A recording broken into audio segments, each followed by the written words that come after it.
अस्सलामु अलैकुम वरहमतुल्लाहि वबरकातुहू। नाज़रीन, मैं आपको इस वीडियो में एक ऐसा वाक़या बताने वाला हूँ कि एक शख्स जब हज पर जा रहा था तो रास्ते में जब उसकी मौत हो गई और उसके लिए कब्र खोदी गई तो उसकी कब्र में काले सांप भरे हुए थे।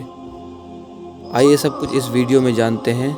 हज़रत सैयदना अब्दुल्ला इब्न अब्बास रज़ियल्लाहु ताला अन्हु के पास कुछ लोग घबराते हुए आए और उन्होंने अर्ज़ किया कि हम हज के लिए रवाना हुए। जब हम ज़ादुस्सिफ़ा पहुँचे तो हमारे काफ़िले में एक शख्स था, उसकी मौत हो गई। ज़ादुस्सिफ़ा पहुँचने के बाद जब उस शख्स की मौत हुई तो हमने उसे गुस्ल और कफन दिया। जब हम उसे दफनाने के लिए कब्रिस्तान लेके गए और हमने कब्र खोदी तो उसकी कब्र काले सांपों से भर गई। फिर हम घबरा गए और फिर दूसरी कब्र खोदी। जब हमने दूसरी कब्र खोदी तो दूसरी कब्र में भी ऐसा ही मामला देखा, यानी दूसरी कब्र भी काले सांपों से भर गई। अब आप बताएं, वो शख्स जो कि हज के लिए रवाना हुआ था और रास्ते में उसकी मौत हो गई और हमने उसके लिए कब्र खोदी तो उसकी कब्र काले सांपों से भर गई। आखिर क्या माजरा है?